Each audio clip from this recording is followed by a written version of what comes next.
Bonsoir, bienvenue dans le débat de France 24, un débat auquel vous pouvez participer via les réseaux sociaux. Les prochaines heures, les prochains jours seront déterminants pour savoir si l'accord de Minsk est viable. Après 16 heures de négociations, les principaux protagonistes sont parvenus à un compromis avec notamment un retrait des belligérants et de leurs armes lourdes de l'Est de l'Ukraine. Une zone tampon sera également créée.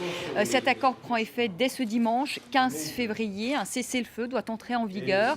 Mais qu'en est-il de l'avenir des régions séparatistes russophones? On en parle ce soir avec nos invités. Avec vous, Serge Parinov, bonsoir. Bonsoir. Vous êtes conseiller à l'ambassade de Russie en France. Philippe de Surmain, bonsoir. Bonsoir. Vous êtes ancien ambassadeur de France en Ukraine, c'est entre 2002 et 2005. Tout n'est pas encore accompli, a dit François Hollande. L'accord ne garantit pas un succès durable. Quant à Angela Merkel, la chancelière dit ne pas se faire d'illusions. Et on ne peut pas dire ce soir que le président ukrainien Petro Poroshenko soit plus optimiste. On l'écoute, c'était tout à l'heure à Bruxelles. Il est vital pour nous tous, de faire pression pour que les promesses soient tenues. Pour ce qui concerne le cessez-le-feu, le retrait de l'artillerie lourde, la libération immédiate des otages, le retrait de tous les soldats et mercenaires étrangers du territoire ukrainien et les frontières fermées. Voici les éléments qui garantissent le respect de la souveraineté de mon pays. Serge Parinov, il va être difficile à mettre en œuvre cet accord, ce cessez-le-feu? Je crois que oui, ce serait beaucoup plus difficile qu'appliquer par exemple l'accord du 21 février 2014 ou l'accord de 27 avril conclu à Genève, puisque plus le conflit a duré, plus il y a eu de sang, d'offenses mutuelles, d'aspiration de vengeance entre l'Est et l'Ouest. Donc, mais c'est le premier pas qui a été entrepris, un pas important, qui n'est pas le bilan, mais c'est le premier pas qui compte. Vous savez, il y a un vieux proverbe russe, un vieux dicton, qui dit « une mauvaise paix vaut mieux qu'une très bonne querelle ». Et c'est dans ce sens-là qu'on a avancé. Et les séparatistes pro-russes, est-ce qu'ils vont écouter Vladimir Poutine quand Vladimir Poutine va leur dire « Voilà, moi j'ai signé à Minsk ce cessez-le-feu sur le terrain ». Vous devez vous retirer, il y aura cette zone tampon, il faut retirer les armes lourdes. Ils vont suivre le chef du Kremlin? Je crois que vous vous trompez sur plusieurs points. D'abord, Vladimir Poutine n'a rien signé à Minsk. Il a adopté avec les trois autres chefs d'État une déclaration commune allant dans le sens de cesser le feu et de soutien, d'appui et de pression nécessaires pour faire appliquer les mesures à prendre afin de respecter le protocole de Minsk, signé par le groupe de contact, donc signé par les représentants des deux républiques autoproclamées. Bien sûr, il a une certaine influence sur ces républiques, mais cette influence n'est pas décisive. Il ne peut pas leur ordonner quoi que ce soit. Et c'est pourquoi il a tant de fois noté que, avant tout, c'est aux Ukrainiens eux-mêmes de s'entendre entre eux.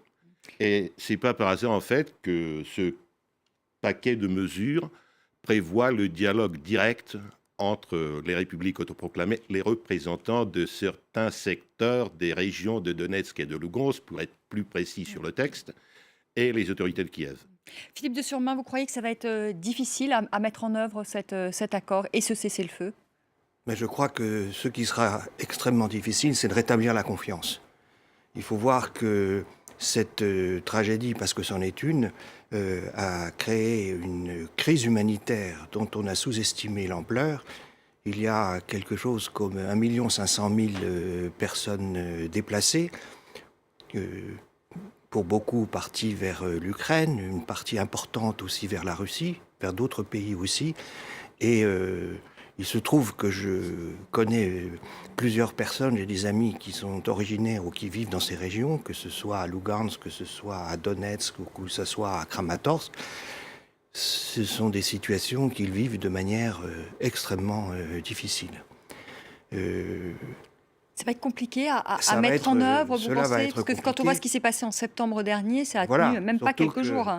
Surtout que nous avons vu 2 élections qui se sont succédées en Ukraine, avec l'élection du président Poroshenko, qui est passé au premier tour pratique partout, et même à l'Est. Et ensuite, une élection législative qui, dans la plus grande partie du pays, s'est extrêmement bien déroulée, sauf dans les zones qui étaient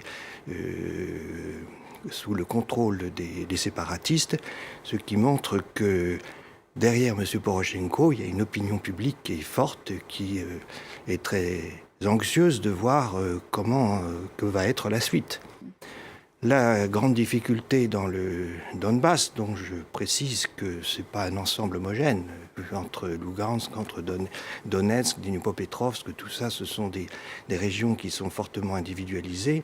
Il y a un problème social et un problème économique grave, et je pense que c'est cela qui inquiète probablement la partie russe, mais aussi du côté ukrainien, parce que déjà cette région qui était en perte de vitesse, maintenant est sinistrée. Serge Parinov, la Russie a dit respecter l'intégrité et la souveraineté de l'Ukraine. Alors la question qu'on peut se poser, parce que nous on ne connaît pas tout à fait les tenants et les aboutissants de cet accord, est-ce qu'il y aura des observateurs de l'OSCE aux 25 postes frontières? Parce qu'il y a 25 postes frontières entre la Russie et l'Est de l'Ukraine. Est-ce qu'il y aura sur chacun de ces postes frontières des observateurs de l'OSCE? La présence des observateurs de l'OSCE est prévue, mais les modalités dans le texte, au moins qui a été signé à Minsk aujourd'hui, ne sont pas précisées. Je crois que, bon, si je... Les modalités, oui, les modalités sont pas précisées, mais est-ce que ça veut dire que ces observateurs vont aller sur le terrain, ils vont aller au poste frontière, ou est-ce qu'ils ne vont pas aller au poste frontière? C'est à l'OSCE à voir comment ce sera organisé. Mais en tout cas, la Russie est d'accord à ce que les observateurs de l'OSCE soient sur tous ces postes frontières. La Russie est tout à fait d'accord avec ça, puisque le contrôle, et ça a été à plusieurs fois répété par le président, par le ministre des Affaires étrangères, la Russie respecte entièrement l'intégrité territoriale de l'Ukraine. Nous sommes sur le point que les problèmes ukrainiens doivent être résolus à l'intérieur de l'Ukraine. C'est pas à la Russie, c'est pas aux États-Unis, c'est pas à la France, ni à qui que ce soit, d'imposer aux Ukrainiens une solution. Comment doivent-ils vivre ensemble? Et contrôler sa frontière, c'est le droit souverain de chaque État. Philippe de Turmin. Eh bien, je suis heureux de vous l'entendre dire. Effectivement, le contrôle de la frontière est une question essentielle, et c'est certainement l'un des points sur lesquels la discussion a été la plus âpre, parce que la partie qui est sous contrôle des séparatistes est en contact direct avec la Russie, et il y a tout de même une circulation dans les deux sens qui n'est pas seulement faite de convois humanitaires. Donc, je crois que si la Russie donne sa caution à cet accord, avec l'influence qu'elle a sur les séparatistes, on peut avoir effectivement quelques espoirs, mais ce ne sera pas facile. Et je pense que rétablir la confiance et ensuite permettre une réconciliation après une déluge de propagande aussi dur, ce sera certainement un objectif à long terme à poursuivre, car c'est tout de notre intérêt que la confiance se rétablisse entre la Russie et l'Ukraine. Entre la Russie et les Européens aussi. Et les Européens, parce que je reste persuadé que nous avons tant d'intérêts communs qu'il faut que nous réussissions à résoudre ce problème et à permettre à l'Ukraine d'établir cet état de droit et cette démocratie pour laquelle la majorité massive de sa population souhaite réaliser. Avec ce tweet, énième accord qui va être violé par un tir d'artillerie. Voilà, enfin, ces internautes qui ne sont pas très, très optimistes non plus. Serge Parinov, il y a la question des prisonniers aussi qui se pose, et on pense notamment à cette femme, mais elle n'est pas la seule, cette femme pilote de chasse, Nadia Savchenko. Est-ce qu'elle sera libérée? Je le dis pour nos téléspectateurs, Nadia Savchenko est aujourd'hui détenue en Russie. Elle est aux mains des Russes. Elle est en grève de la faim depuis 2 mois. Elle veut être libérée. Un tribunal russe a prolongé sa détention. Est-ce que la Russie va libérer Nadia Savchenko? Je ne crois pas. Parce que, bon, l'accord prévoit exactement l'échange de prisonniers de guerre et d'otages des deux côtés, selon le principe tous pour tous. Mais Madame Savchenko, d'ailleurs, hier, je l'ai vue à la télé, elle était plutôt bonne mine malgré sa grève de faim. Ce n'est pas une prisonnière de guerre ni une otage. Elle a été arrêtée sur le territoire russe. Elle est accusée d'un crime de guerre et elle sera jugée comme ça a été prévu. Et le réalisateur Oleg... Allez-y, Philippe de Surma. Elle est arrivée comme par accident en Russie. Ça, c'est merveilleux. Elle est arrivée comme par accident en Russie. J'y étais pas. Vous non plus, je crois. Donc, il y a deux versions contradictoires. Bah écoutez, c'est une personnalité d'une telle force de caractère et qui a un patriotisme qui en a fait un véritable symbole pour les Ukrainiens. Je ne crois pas qu'elle ait cherché refuge. Elle a été certainement transportée. Elle s'est retrouvée en Russie au moment où les troupes ukrainiennes traversaient la frontière sans armes ni documents par des centaines. Donc je ne sais pas comment ça s'est passé. Bon, je n'y étais pas, j'étais pas sur place. Écoutez, et le réalisateur Oleg Sentsov. Et il existe, les médias véhiculent deux versions différentes du fait de son arrestation. Et le réalisateur Oleg Sentsov. C'est quelqu'un dont je ne connais pas grand-chose. Qui serait également en prison en Russie. C'est aussi un intellectuel qui a été enlevé. Bon, passons. Allez, l'autre question qui n'est pas réglée dans ces accords de Minsk, et c'est peut-être la question la plus litigieuse, c'est le statut de ces régions de l'Est. Serge Parinov, quel statut la Russie souhaite-t-elle pour ces régions de l'Est? Statut qui conviendra aux Ukrainiens. Et à votre avis, quel statut conviendra aux Ukrainiens de l'Est? Négocié et accepté entre ces régions et Kiev. Un statut qui pourra garantir la paix et l'existence, la vie normale des citoyens de l'Est dans la frontière de leur région, leurs droits à la langue, leurs droits à la culture, etc., etc. Mais c'est le statut qui est à établir uniquement entre les Ukrainiens. Parce que le débat, en fait, c'est Philippe de Surma, c'est entre la décentralisation et la fédéralisation. La décentralisation, c'est ce que voudrait Kiev, et la fédéralisation, c'est ce que voudrait plutôt Moscou. Mais là, on joue sous les mots. Tout dépend de ce que l'on entend par fédéralisation. Est-ce que c'est une fédéralisation à l'allemande ou est-ce que on met autre chose sous ce terme? Je crois que tout le monde est d'accord pour qu'il y ait une très forte décentralisation. Et au fond, c'est pas sur les mots qu'il faut jouer, mais c'est sur leur contenu. Et dans un pays comme l'Ukraine, où l'appartenance régionale fait partie de l'identité nationale, c'est effectivement un sujet qui doit être traité avec beaucoup de précision. Et il y a déjà une loi qui a été votée par le Parlement ukrainien qui va dans ce sens-là. Philippe de Surma, vous qui avez été ambassadeur, qui connaissez donc très très bien l'Ukraine, il y a quand même cette Ukraine de l'Est qui est russophone. Est-ce que, parce que j'imagine en tant qu'ambassadeur que vous avez quand même circulé dans le pays, beaucoup, dans l'Est de l'Ukraine, est-ce qu'il y a des aspirations de ces Ukrainiens de l'Est, justement d'être rattachés à la Russie, ou en tout cas peut-être d'avoir des relations plus fortes avec la Russie qu'ils n'en ont aujourd'hui, parce qu'ils parlent cette langue russe, parce qu'ils ont une histoire aussi commune avec la Russie? Est-ce qu'on a sous-estimé, nous, Européens, ou peut-être même le pouvoir central de Kiev, cette donne-là, ou vous pensez que non? Je crois qu'au contraire, on surestime ce problème. 94% des Ukrainiens comprennent les deux langues. Et quand vous suivez la télévision en Ukraine, et même quand vous participez à des réunions, même familiales, on passe tout le temps d'une langue à l'autre.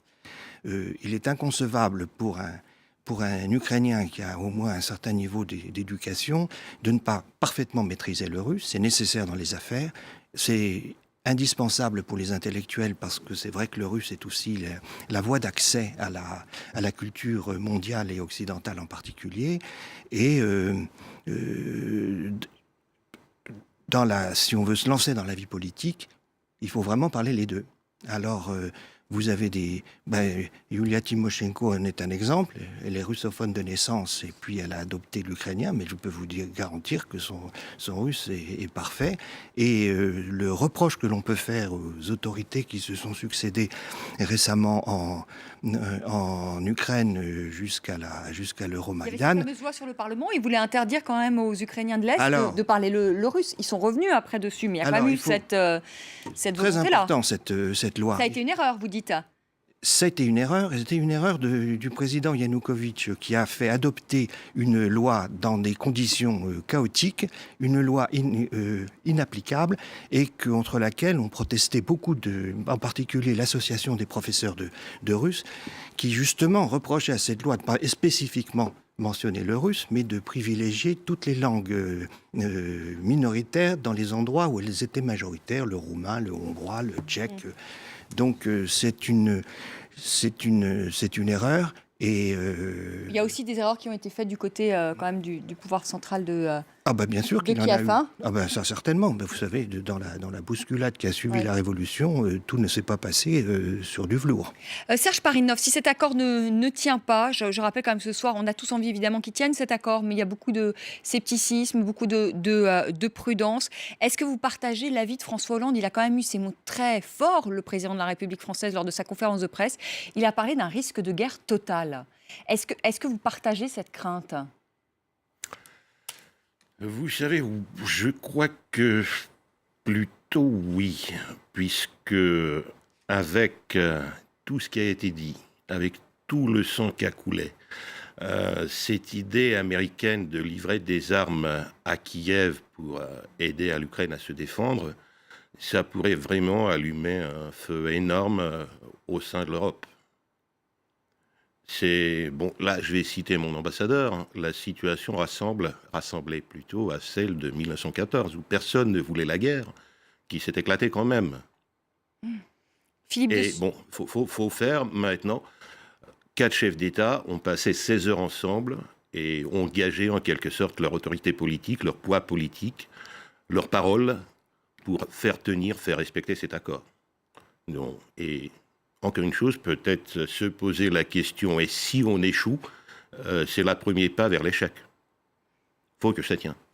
Philippe de Surmont, vous êtes d'accord évidemment avec Serge Parinov, il faut que cet accord tienne. Absolument. Mais est-ce que vous partagez l'inquiétude de François Hollande, de Serge Parinov ce soir, d'un risque justement de guerre totale? En effet, l'ambassadeur Orlov qui faisait une comparaison avec 1914, finalement il a fallu une flamme et hop, ça a été l'escalade et ça a été une guerre mondiale. Est-ce qu'on en est là? Enfin, il y a en tout cas ce risque qui est là.